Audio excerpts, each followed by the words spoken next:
एक लड़की थी। उसे अपने घर के संस्कारों की वजह से लड्डू गोपाल की भक्ति मिली।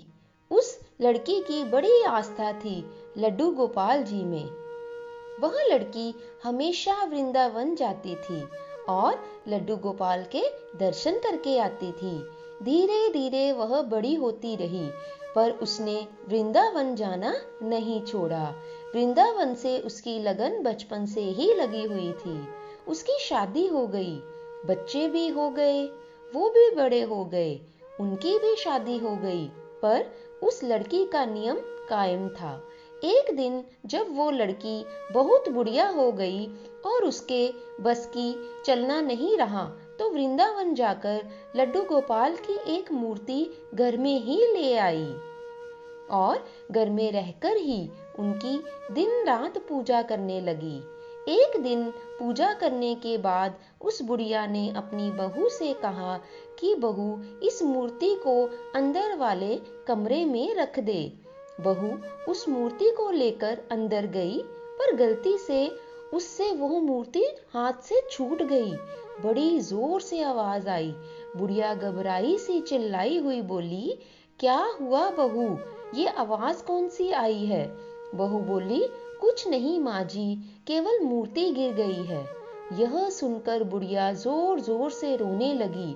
वो रो रो कर यही चिल्लाए जा रही थी कि कोई जाओ और जाकर डॉक्टर को बुलवाओ, कोई जाओ और जाकर डॉक्टर को बुलवाओ। मेरे लड्डू गोपाल को चोट लग गई है, मेरे लड्डू गोपाल को चोट लग गई है। ऐसा बार बार वो बोलती जा रही थी।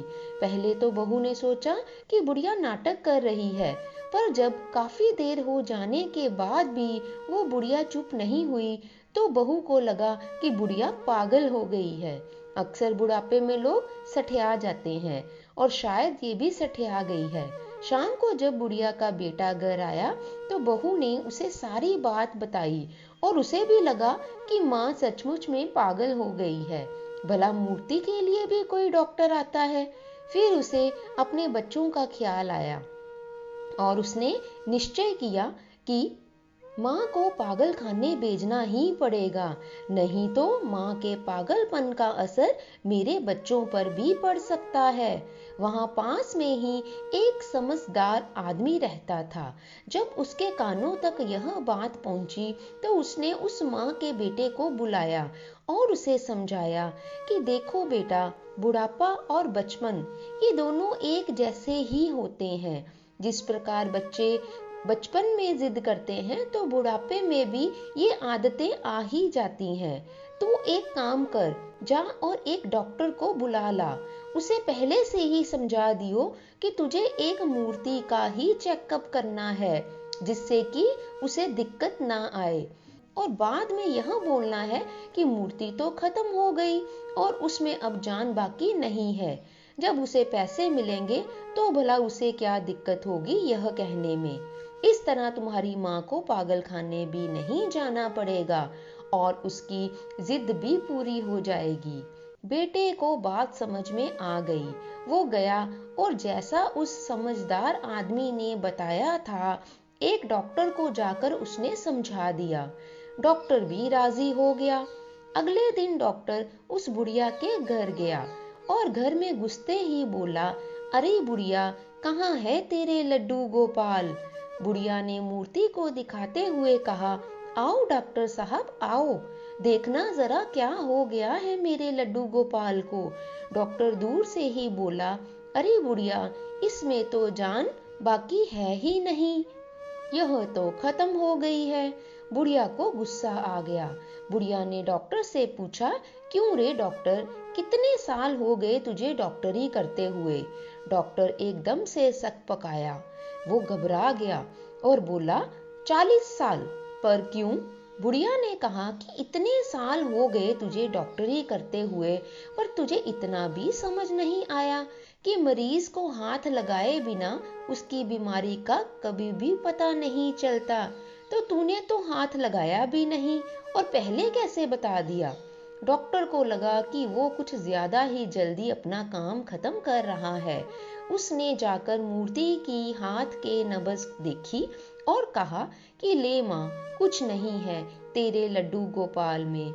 बुढ़िया बोली, बेटा सही से देख, ऐसा नहीं हो सकता। डॉक्टर ने इस बार छाती को चेक करके देखा और फिर बोला, माँ कुछ नहीं है अब तेरी इस मूर्ति में, यह पूरी तरह से खत्म हो गई है, इसमें तो जान बाकी है ही नहीं। बुढ़िया ने कहा कि बेटा वो जो एक मशीन होती है ना तुम्हारे पास, उससे चेक करके देख। डॉक्टर समझ गया कि बुढ़िया स्टेथोस्कोप की बात कर रही है और वो जानती थी उसके बारे में। अब उसको पैसे मिले थे तो उसे क्या दिक्कत थी वो भी लगाकर चेक करने में। जवाब तो उसे पता ही था। उस डॉक्टर ने अपना स्टेथोस्कोप निकाला और उसको मूर्ति को लगाना शुरू हो गया। जैसे ही उसने उस मूर्ति की छाती पर रखा, मूर्ति में से जोर जोर से धक धक की आवाज आई। डॉक्टर घबरा गया। उसने बार बार चेक किया और हर बार धक धक की आवाज आई। जय हो मेरे लड्डू गोपाल जी की। उस डॉक्टर ने उस बुढ़िया माँ के पैर पकड़ लिए और बोला कि माँ, ये जो दुनिया तुझे पागल कह रही है, असल में ये दुनिया ही पागल है, जो इस मूर्ति के पीछे छुपी तेरी भावनाओं को देख ही नहीं सकी। इस मूर्ति में जान नहीं थी, ये तो तेरी श्रद्धा ही थी कि इस मूर्ति में भी जान आ गई।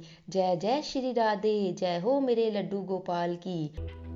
दोस्तों, कहानी अच्छी लगी है तो लाइक और शेयर करें और कमेंट जरूर कीजिए। Thanks for watching.